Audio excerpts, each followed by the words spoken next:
en recevant l'Institut de recherche en politique publique. Je vous demanderai à M. Sedley de faire sa présentation d'une durée maximale de 10 minutes. Après ça, il va y avoir un échange avec les parlementaires. Merci, Monsieur le Président, Madame la Ministre.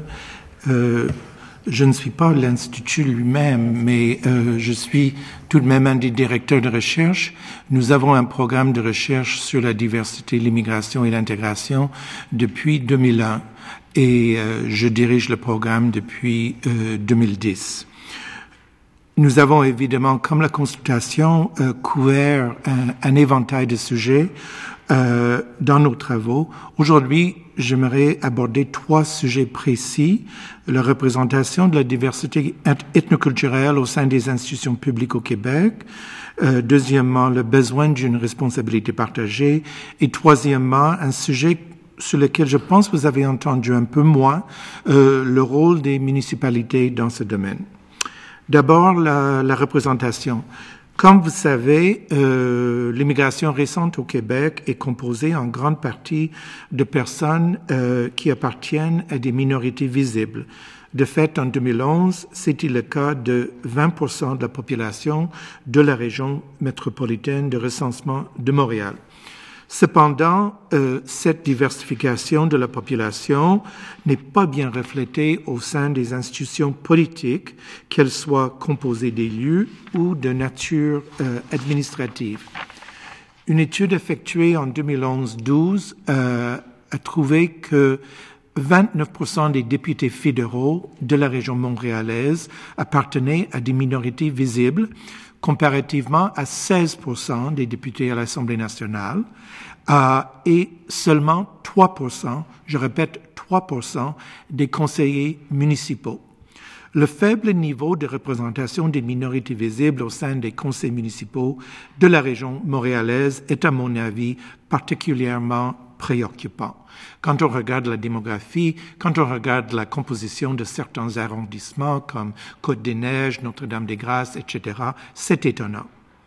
Le gouvernement a fait un certain nombre de tentatives aux dernières élections municipales d'accroître le nombre de candidats issus des minorités ethnoculturelles.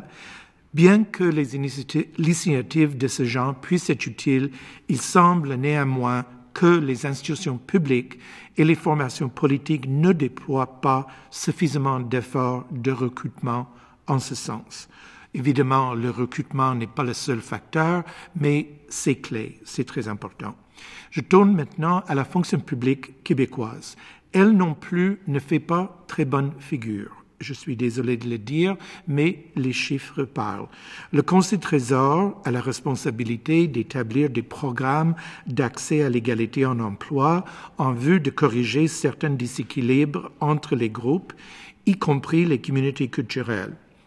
En mars 2012, 6,5% de l'effectif régulier de la fonction publique appartenait à une communauté culturelle.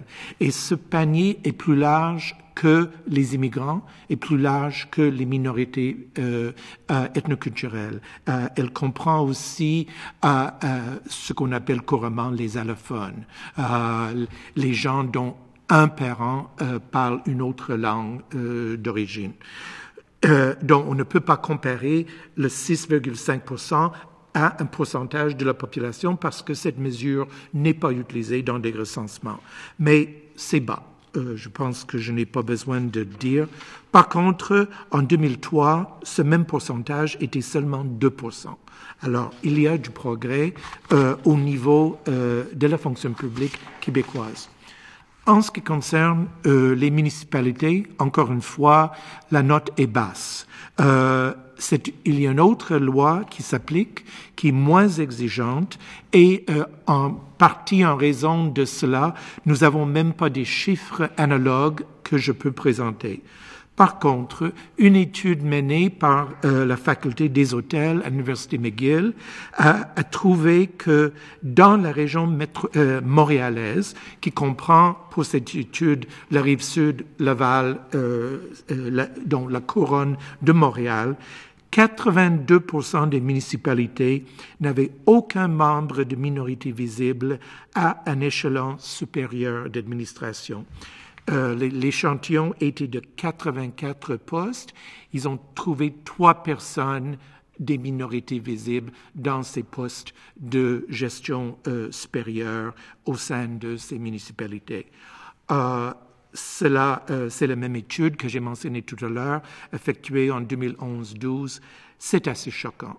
Je dois dire, je dévie de mon texte ici, surtout que les municipalités ont plus de flexibilité en ce qui concerne l'ébauche. La fonction publique du Québec doit vivre dans un cadre avec des formulaires, des processus, des évaluations et tout ça.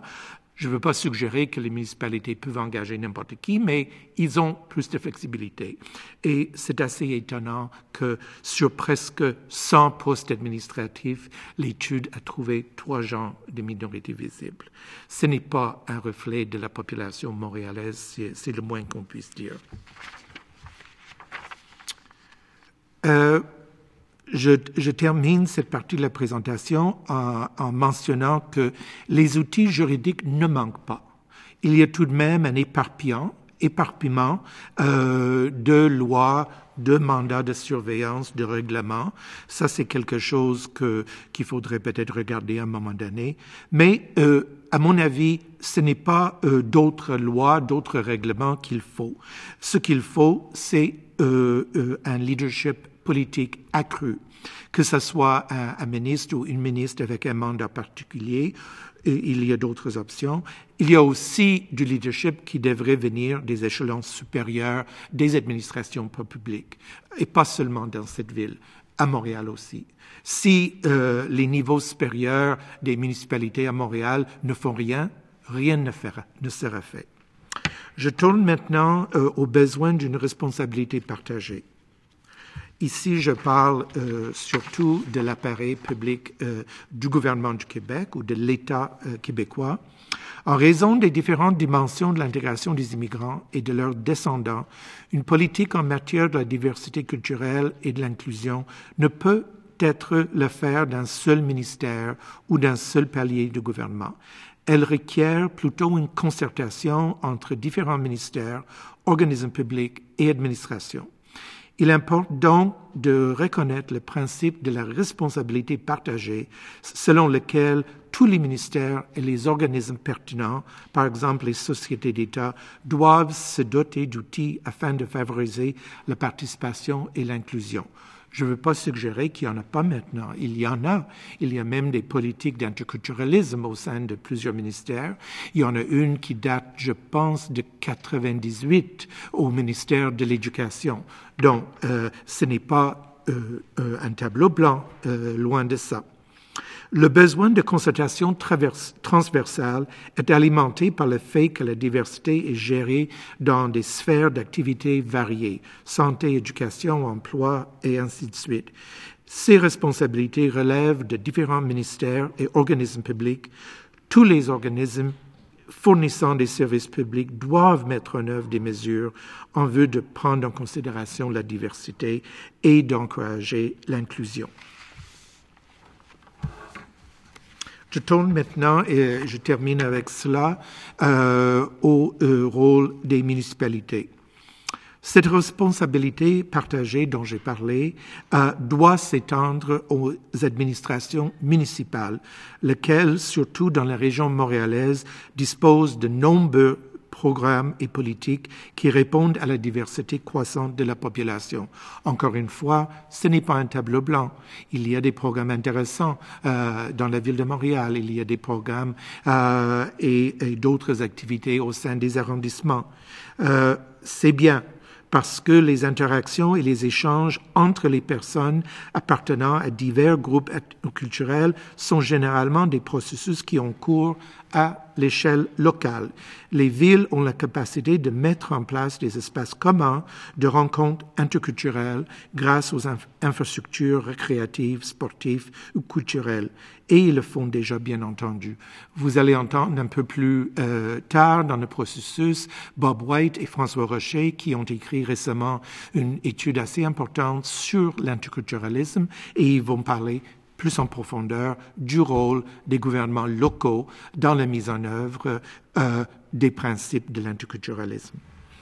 Dans certains cas, quand on parle de ces programmes, comme l'appui au festival ethnoculturel, les objectifs sont explicites.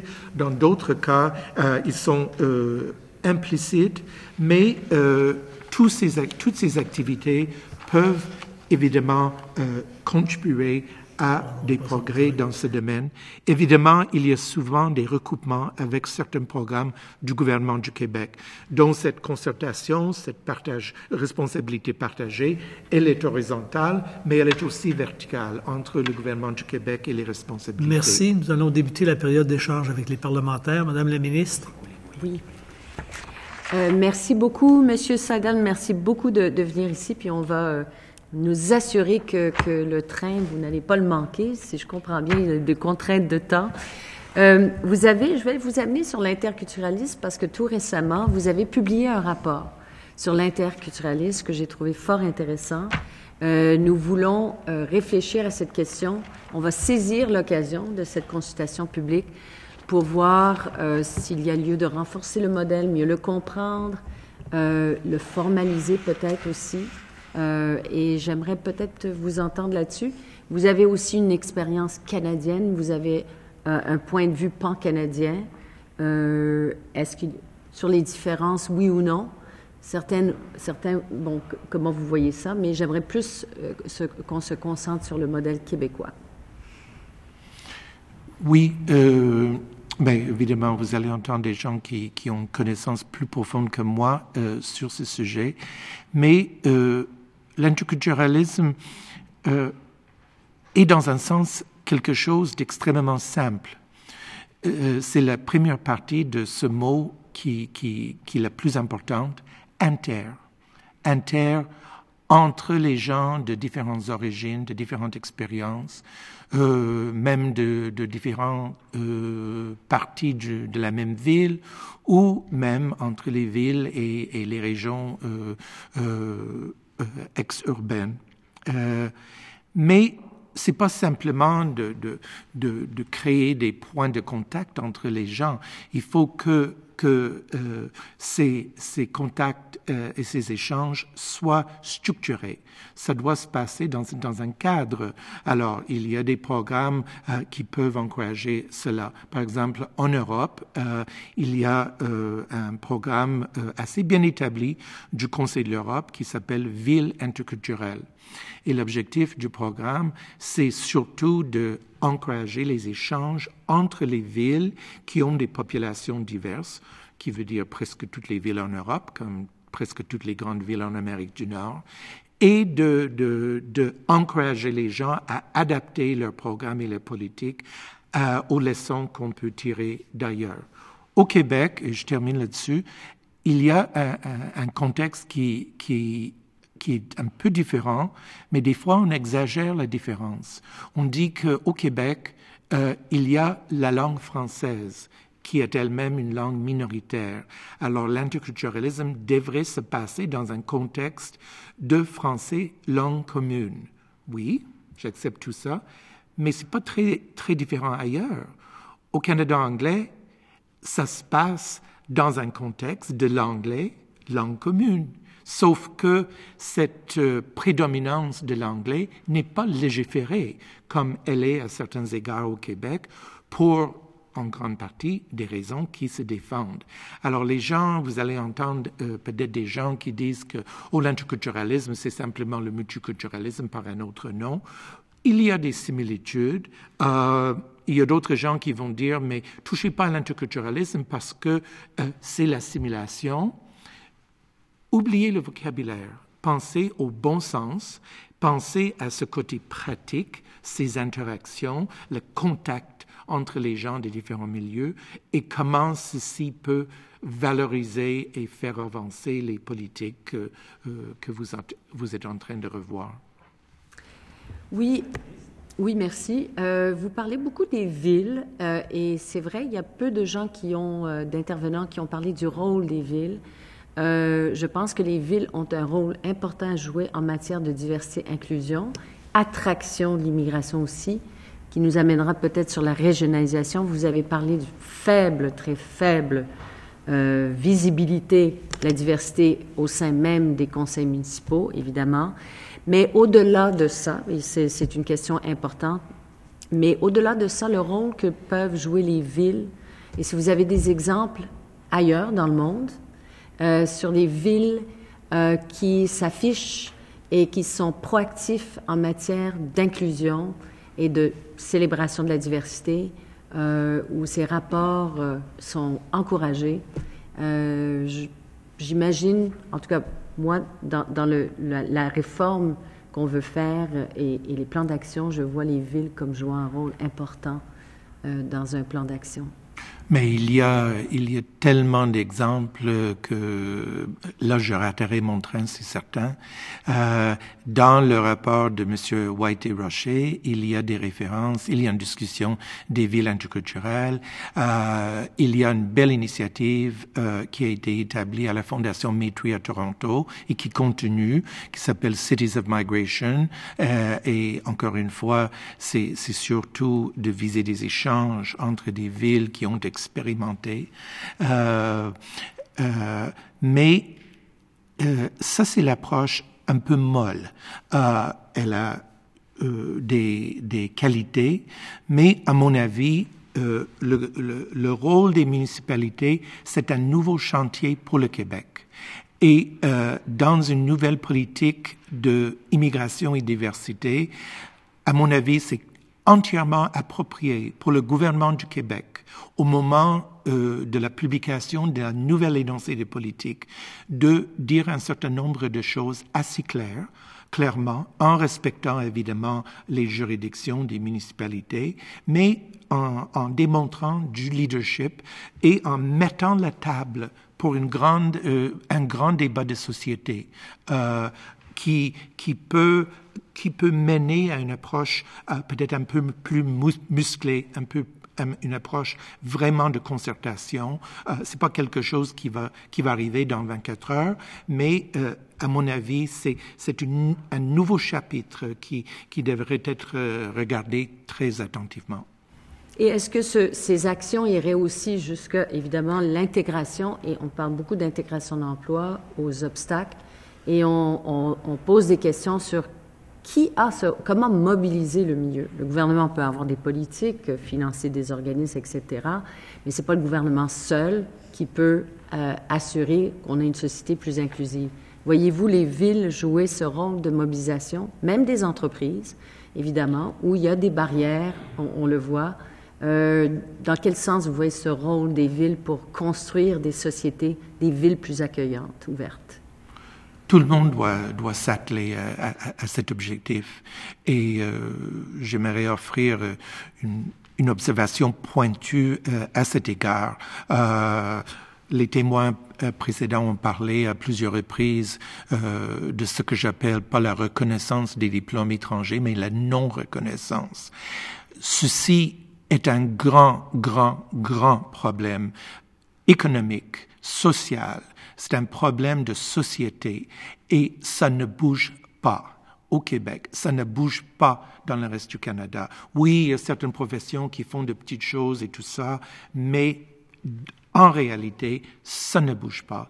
Et ce n'est pas étonnant que les gens qui viennent ici sont déçus parce qu'après 5 ans, 7 ans, ils n'ont pas encore trouvé un emploi dans leur domaine. Et ce que le gouvernement canadien est en train de faire est en partie une réponse à ce manque de cohérence entre les capacités et les emplois.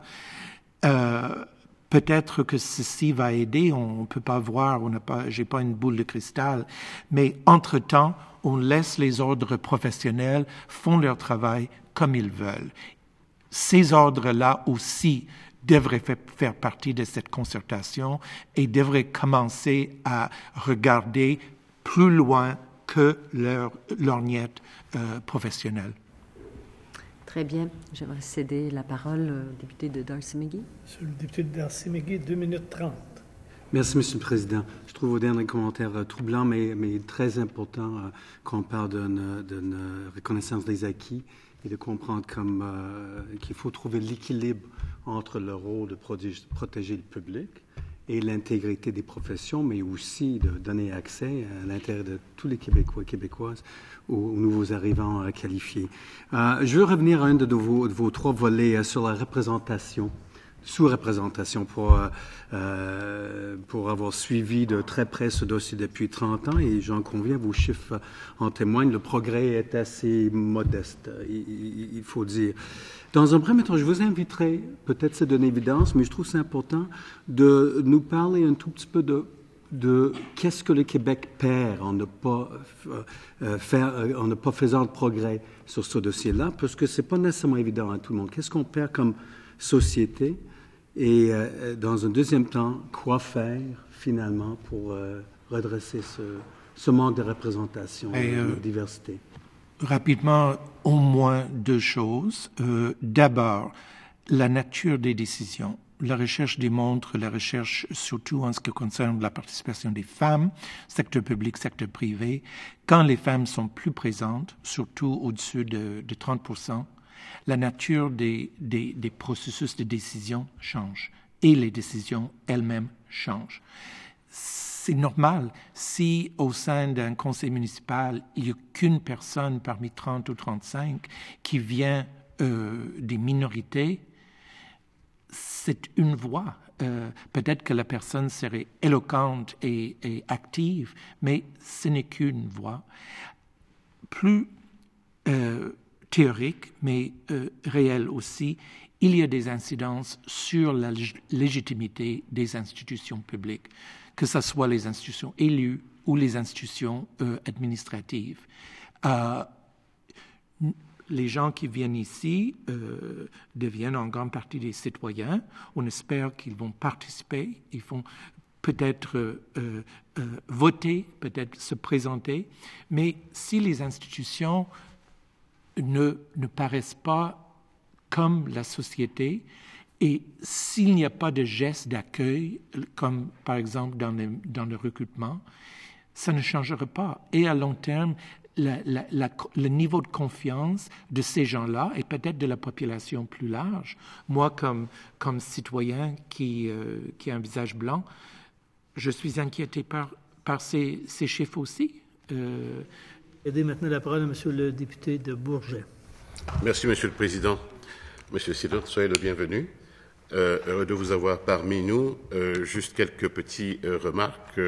La langue française au Québec, si elle est légiférée, du moins de ce que j'ai observé, ça n'est pas ma première langue, c'est ma troisième langue. C'est probablement parce que le Québec ne veut pas se retrouver dans la position de la Louisiane, par exemple, d'ici quelques générations. Considérant que la langue anglaise n'est pas légiférée au Canada, il est évident que le poids démographique aide quelque part, et puis la grosse machine de production culturelle états-unienne aide aussi pour beaucoup. Ce qui fait que quand on est 2% de parlants anglais en Amérique du Nord, il y a de quoi prendre des mesures, des précautions pour sauvegarder sa durabilité. Une question de sémantique aussi. Quand on parle en ethnie, on parle ethnie, on parle communauté culturelle en politique, du moins quand on tombe dans l'ethnisation des gens en politique, on évacue spontanément, consciemment ou inconsciemment, la notion de citoyenneté. Et ça me ramène à un autre débat, mais j'y reviendrai une autre fois avant la fin de ces travaux. Les mots peuvent avoir une portée que vous ne pouvez pas imaginer. Moi, je n'aime pas qu'on me traite de communauté ethnique. Vous voyez ce que je veux dire? Je suis un citoyen et je me suis intégré au Québec en tant que tel. Je n'appartiens pas, quand je vivais au Cameroun jusqu'à l'âge de 17 ans, je n'appartenais pas à une communauté. J'étais un citoyen du Cameroun. Et par la suite, en France, c'était pareil. Le fait d'étiqueter vient réduire en moi le citoyen que je prétends être. Il faut prendre cela en considération. Quand vous appuyez l'idée de délester des responsabilités gouvernementales aux municipalités, est-ce que vous envisagez aussi que des enveloppes, en l'occurrence les transferts en matière d'intégration venant du fédéral, suivent le même chemin. Ça, c'est une question. L'autre question, vous répondrez en rafale. Vous disiez qu'après 4 ou 5 ans, les gens qui n'ont pas trouvé un emploi, les gens n'ont pas trouvé un emploi, vivent des frustrations. Mais je vous dirais que s'ils n'ont pas trouvé un emploi au bout de 4-5 ans, c'est parce qu'il y a eu un problème quelque part. Quelqu'un leur a raconté des conneries au départ, avant qu'ils ne traversent la frontière. Et des histoires d'horreur, j'en connais. Des gens à qui on a fait miroiter plein d'affaires et qui sont arrivés ici, qui se sont retrouvés seuls, abandonnés, sans réseau, sans soutien, sans support. Certains autres ont eu ce réflexe de se replier dans des milieux qui sont des milieux organisés, culturellement parlant, mais ça n'aide pas à l'intégration non plus. Voilà en gros. Mais j'aimerais que vous me répondiez à savoir si, dans la mesure où le gouvernement déleste certaines responsabilités en termes d'intégration aux municipalités, les transferts fédéraux en matière d'intégration vont suivre également. Je n'ai aucunement suggéré que le gouvernement du Québec déleste ses responsabilités. J'ai recommandé un leadership accru et de la concertation au sein de l'État québécois, y compris les sociétés d'État et autres organismes, et j'ai recommandé un leadership accru au niveau municipal. Peut-être qu'il faudrait envisager une certaine des ressources supplémentaires. Le temps n'est pas propice à cela, mais l'objectif de mon accent sur les municipalités, c'est de ne rien enlever du gouvernement du Québec. Tout à fait le contraire. Le gouvernement du Québec devrait probablement faire plus. Certainement, les ministères qui sont un peu moins actifs, et les municipalités devraient en faire plus, pas seulement dans le domaine de l'embauche, dans le domaine des programmes aussi.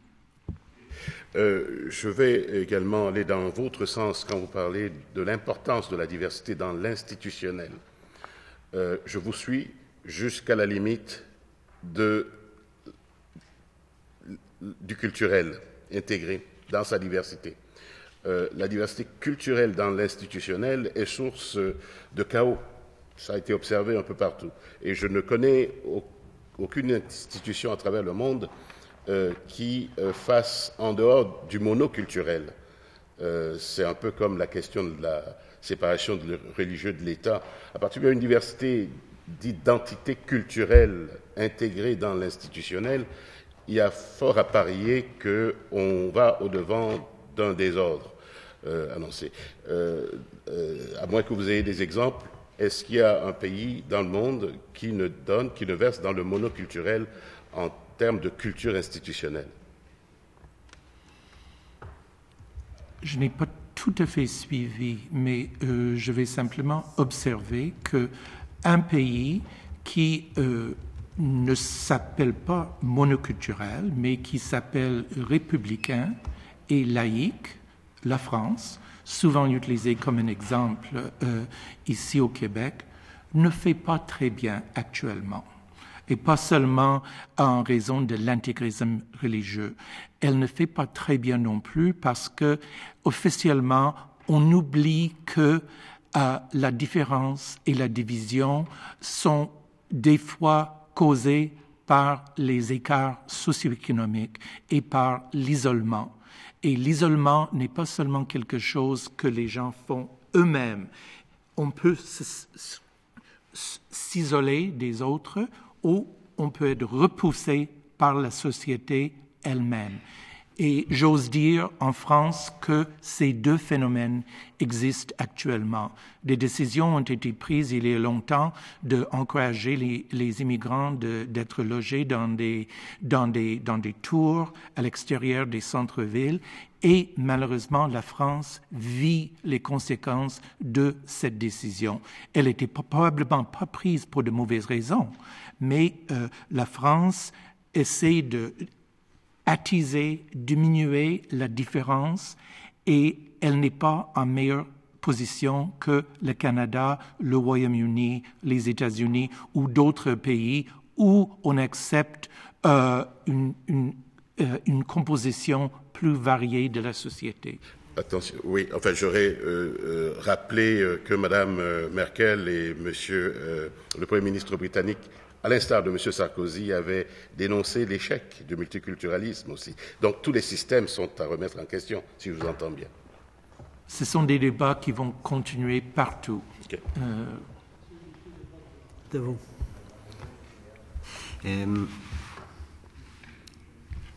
J'aimerais continuer la discussion que vous aviez avec mon collègue de Bourget précédemment au niveau de l'identification à la citoyenneté.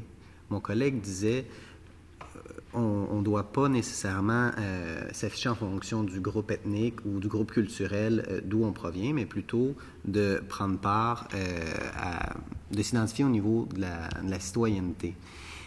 Dans votre mémoire, vous faites une distinction entre le fédéral, les représentants fédéraux, les représentants provinciaux et au niveau municipal, au niveau des représentants politiques. Est-ce que vous considérez que les partis politiques devraient faire un effort supplémentaire pour présenter des gens issus de communautés culturelles dans des comtés où il y a une forte densité de personnes issues de minorités visibles? Oui. Et est-ce que vous croyez que cette pratique-là devrait être institutionnalisée par le biais de lois, de réglementations? Non. Cela devait être la responsabilité des dirigeants politiques, comme c'est le cas, par exemple, le Parti nouveau-démocrate, qui a des processus internes en ce qui concerne les nominations et qui ont porté des fruits. Une des raisons que le pourcentage de députés de minorités visibles est aussi élevé à Ottawa, c'est que le Parti néo-démocrate a une politique dans ce sens et le Parti néo-démocrate a fait très bien dans les dernières élections, surtout au Québec. Ce pourcentage risque de baisser un peu aux prochaines élections. Je ne le souhaiterais pas, mais c'est probable que ça se passe. Et si votre étude s'était penchée sur les élections fédérales de 2008 et de 2006, le portrait aurait été différent est-ce que le portrait selon votre connaissance, aurait été semblable à celui qu'on a au provincial? Il y avait, si je me rappelle bien, il y avait une augmentation d'à peu près 2%. Le Parti libéral, qui avait traditionnellement pas mal de députés de minorités visibles, des collectivités immigrantes, a perdu un certain nombre de sièges dans la région de Toronto, Vancouver, et cela a été compensé et plus par les gens qui ont gagné au Québec. Outre les règles internes d'un parti qui favorisent l'implication de membres de minorités visibles, est-ce que il y aurait une façon d'attirer ces membres des minorités visibles-là vers les partis ou vers l'engagement public, vers la vie publique? Mais il y a bien de moyens, l'éducation publique, la sensibilisation. Une des raisons que je voulais parler du municipal dans le sens politique, programme, représentation, c'est parce que, à mon avis, c'est un chapitre qui n'a pas été aussi bien étudié et que quand le Québec, quand le gouvernement regarde l'avenir, c'est pas une carence, mais cet oubli devrait recevoir une attention. Et en l'absence de législation, vous pensez que les partis politiques vont inclure dans leur statut des règles en ce sens-là? Parce que certains partis politiques qui possèdent pourrait-on dire, des châteaux forts vont favoriser certaines vedettes francophones à titre de candidat. Vous ne pensez pas que l'objectif ne sera pas atteint? Dans un premier temps, je pense qu'on devrait, dans un contexte de leadership et sensibilisation, demander aux partis politiques, que ce soit fédéral, municipal, autres, d'en faire plus. Et si ça ne fonctionne pas, la représentation des femmes s'est améliorée. Elle n'est pas toujours aussi bonne, surtout à Ottawa. Elle stagne autour de 24%, mais les choses ont changé. Pourquoi ils ont changé? Parce que les partis politiques été sensible au courant de la société. S'il y a un débat plus visible au sein de la société québécoise, les formations politiques vont être obligées de réagir. Ils ne vivent pas dans un vase clos. Est-ce que certains pays... Député, j'essaie de maintenant la parole à Monsieur le député de Mercier. Débat excessivement intéressant, mais je n'ai que 2 minutes, Monsieur. Alors, je vais essayer, même, j'aurai une discussion avec mes collègues sur ce sujet-là. Les deux. Oui, alors je vais essayer de l'être. Vous avez parlé de la nécessité pour les administrations municipales, entre autres, à tous les échelons de responsabilité, d'inclure, d'être plus inclusif, en fait d'être aveugle aux différences, être aveugle au fait que nous sommes ethniques, et si les institutions le sont véritablement, ne racialisent pas le regard qu'ils portent sur nous, tout naturellement, après 40 ans d'existence de 15% à 20% de minorités visibles, naturellement, il devrait y en avoir 10-15% dans l'administration publique, ce qui n'est pas le cas. Mais parle-moi un peu, est-ce que l'État peut demander ça aux entreprises privées, peut demander ça aux administrations municipales, alors que la SAQ, la SAQ, l'Auto-Québec, Hydro-Québec, les différentes régies, la Caisse de dépôt, par exemple, et les propres fonctionnaires du gouvernement sont à 5-6%, et encore, ça inclut tout le monde, comme vous dites, et non pas les échelons de responsabilité. Parce que là, c'est en dessous de 1%. Je suis entièrement d'accord avec vous. Et les grandes sociétés d'État, comme les SAQ, en vertu de la loi, une de ces multiples lois dans ce domaine, devait avoir des programmes d'équité en matière d'emploi. Je ne peux pas dire si la SAC en a un, et je n'aurais pas pu trouver des chiffres non plus, parce qu'on n'a même pas des chiffres pour les municipalités. Le chiffre que je vous ai donné vient d'une étude effectuée par des institutions universitaires. Alors, pour amorcer ce débat de société, on est loin, on n'est même pas une base d'information, une base de chiffres. Vous allez entendre bientôt Mme Chicha. C'est probablement la personne la plus experte au Québec en ce qui concerne les programmes d'équité en matière d'emploi. Vous devrez lui poser les questions précises à ce sujet-là. Mais on est loin d'être bien équipé, même pour ce débat de société.